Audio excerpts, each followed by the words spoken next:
আসসালামু আলাইকুম। আজকের দিনটা খুবই স্পেশাল ছিল। কেন স্পেশাল ছিল সেটা বলছি। আজকে গেছিলাম বেস্ট বাইতে, তো সেখান থেকে ১ প্যাকেট পিৎজা নিয়ে আসছি আর ১ প্যাকেট চিকেন ফ্রাই।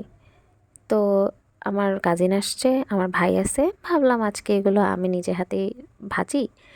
ভাজা তো আর বেশি কিছু না, তারপর আমরা একটু হালকা পাতলা পিকনিক টিকনিক করি। সম্পূর্ণভাবে এমবিএম স্বল্পমূল্য নিম্নমানের প্রোটিনযুক্ত কসাইখানার উদ্ধৃত মুক্ত শস্যজাত খাবার দ্বারা পালিত হয় আমাদের মুরগি।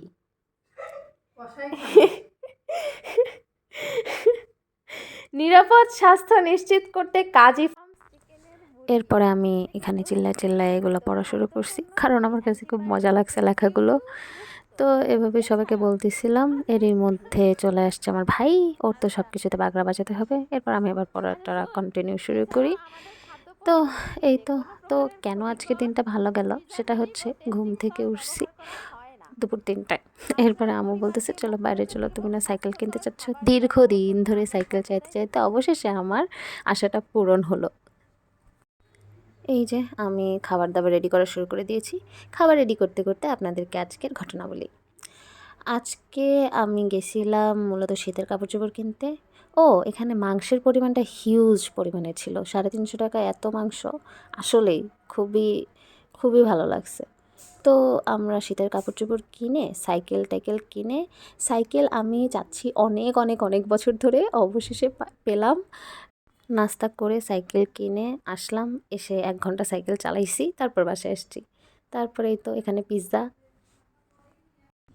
তো এই তো ভাজাভাজি করতেছি। তো এটা ভাজতে ভাজতে পাশে পিৎজাটা আরেকটা হচ্ছে তাওয়াতে দিয়ে দিছি। আমার আম্মুর কারোরই ওভেনে দেওয়ার কথা খেয়াল নাই। এখন জানি না কেন পিৎজাটা আমার তেমন একটা মজা লাগে নাই, কেমন জানি লাগছে। এনিওয়েজ এই হলো ফাইনাল লুক। হ্যালো।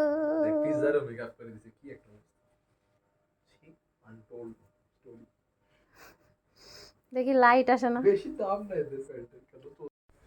চিকেন ফ্রাইগুলো এত মজার ছিল যে আমার ভাই পরে বলতেছে যা আছে বাকিগুলো সবগুলো ভাজো। তো পরে এই তো সবগুলো আবার সেই রাত ১২টার সময় ভাজছি, ভাজার পরে ফাইনাল লুক। তারা এই ছিল আমাদের আনপ্রফেশনাল ভ্লগ, ছোটোখাটো পিকনিক। তো সবাই ভালো থাকবেন। আসসালামু আলাইকুম, আল্লাহ হাফেজ।